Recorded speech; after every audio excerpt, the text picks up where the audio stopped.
Lecture du livre des Actes des Apôtres. En ces jours-là, comme Paul et Barnabé se trouvaient à Lystre, des Juifs arrivèrent d'Antioche de Pisidie et d'Iconium. Ils se rallièrent les foules. Ils lapidèrent Paul et le traînèrent hors de la ville, pensant qu'il était mort. Mais, quand les disciples firent cercle autour de lui, il se releva et rentra dans la ville. Le lendemain, avec Barnabé, il partit pour Derbé. Ils annoncèrent la bonne nouvelle à cette cité et firent bon nombre de disciples. Puis ils retournèrent à Lystre, à Iconium et à Antioche de Pisidie. Ils affermissaient le courage des disciples et les exhortaient à persévérer dans la foi en disant « Il nous faut passer par bien des épreuves pour entrer dans le royaume de Dieu. » Ils désignèrent des anciens pour chacune de leur église et après avoir prié et jeûné, ils confièrent au Seigneur ces hommes qui avaient mis leur foi en lui. Ils traversèrent la Pisidie et se rendirent en Pamphylie. Après avoir annoncé la parole aux gens de Pergé, ils descendirent au port d'Attalia et s'embarquèrent pour Antioche de Syrie, d'où ils étaient partis. C'est là qu'ils avaient été remis à la grâce de Dieu pour l'œuvre qu'ils avaient accomplie.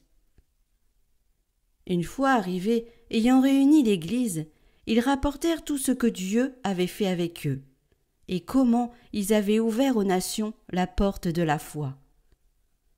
Ils passèrent alors un certain temps avec les disciples.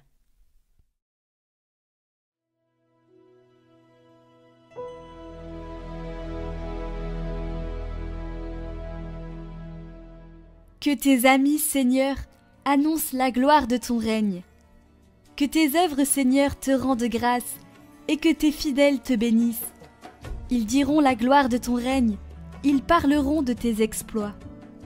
Ils annonceront aux hommes tes exploits, la gloire et l'éclat de ton règne.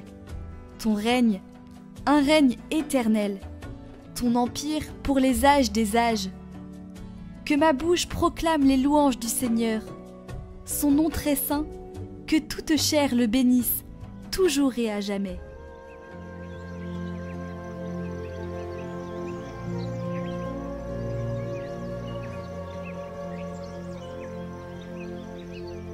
Évangile de Jésus-Christ selon saint Jean.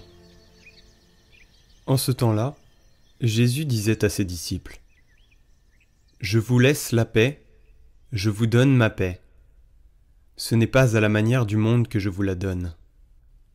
Que votre cœur ne soit pas bouleversé ni effrayé. Vous avez entendu ce que je vous ai dit. Je m'en vais, et je reviens vers vous. Si vous m'aimiez, vous seriez dans la joie, puisque je pars vers le Père, car le Père est plus grand que moi. Je vous ai dit ces choses maintenant, avant qu'elles n'arrivent. Ainsi, lorsqu'elles arriveront, vous croirez. Désormais, je ne parlerai plus beaucoup avec vous, car il vient, le prince du monde. Certes, sur moi il n'a aucune prise, mais il faut que le monde sache que j'aime le Père, et que je fais comme le Père me l'a commandé.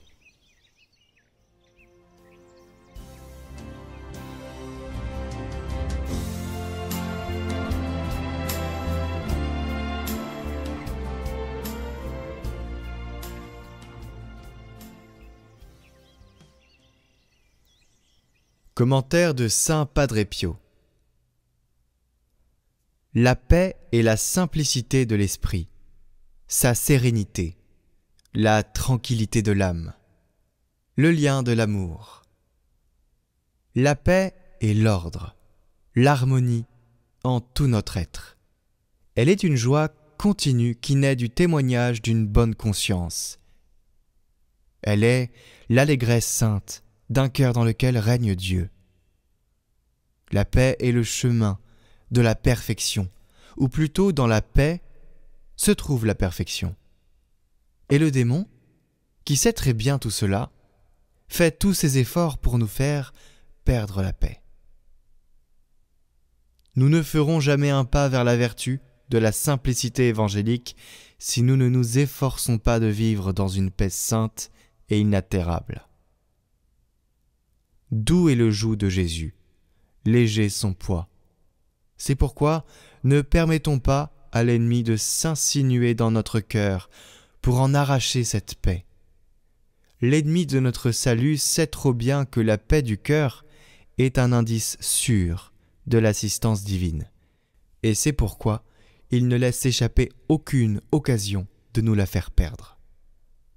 Soyons donc toujours en alerte à ce sujet. Jésus nous aidera. Tournons notre pensée vers le ciel, notre véritable patrie, dont le monde n'est qu'une pauvre image.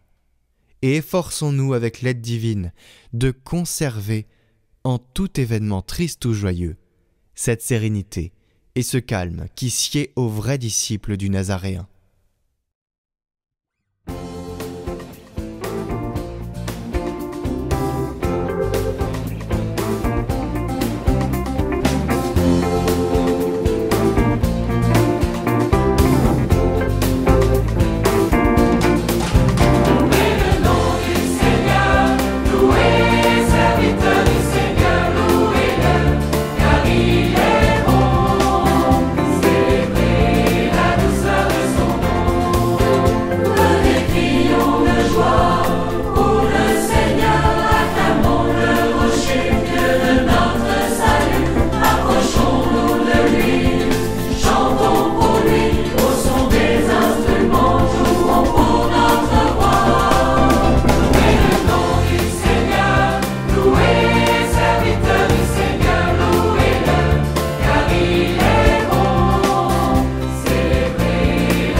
Au nom du Père, du Fils et du Saint-Esprit. Amen. Ô Saint Joseph, dont la protection est si grande, si forte et si prompte devant le trône de Dieu, je mets en toi tous mes intérêts et désirs.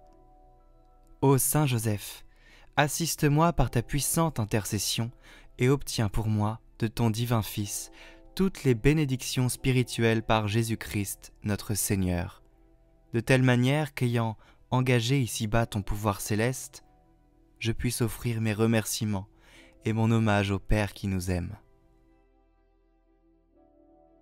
Ô Saint Joseph, je ne me fatigue jamais de vous contempler, toi et Jésus, endormis dans tes bras. Je n'ose pas approcher pendant qu'il se repose près de ton cœur. Embrasse-le en mon nom et baise sa tête délicate pour moi, et demande-lui de m'embrasser à son tour lors de mon dernier soupir. Saint Joseph, patron des âmes du purgatoire, prie pour moi. Je vous salue Joseph, vous que la grâce divine a comblé. Le Sauveur a reposé dans vos bras et grandi sous vos yeux. Vous êtes béni entre tous les hommes, et Jésus, l'enfant divin de votre virginale épouse, est béni. Saint Joseph, donné pour Père au Fils de Dieu, priez pour nous dans nos soucis de famille, de santé et de travail, jusqu'à nos derniers jours, et daignez nous secourir à l'heure de notre mort. Amen.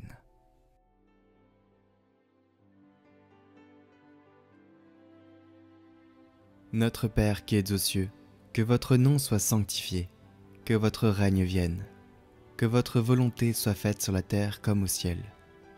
Donnez-nous aujourd'hui notre pain de ce jour. Pardonnez-nous nos offenses, comme nous pardonnons aussi à ceux qui nous ont offensés. Et ne nous laissez pas entrer en tentation, mais délivrez-nous du mal. Amen. Je vous salue Marie, pleine de grâce, le Seigneur est avec vous. Vous êtes bénie entre toutes les femmes, et Jésus, le fruit de vos entrailles, est béni. Sainte Marie, Mère de Dieu, priez pour nous, pauvres pécheurs, maintenant et à l'heure de notre mort. Amen. Gloire au Père et au Fils et au Saint-Esprit, comme il était au commencement, maintenant et pour les siècles des siècles. Amen.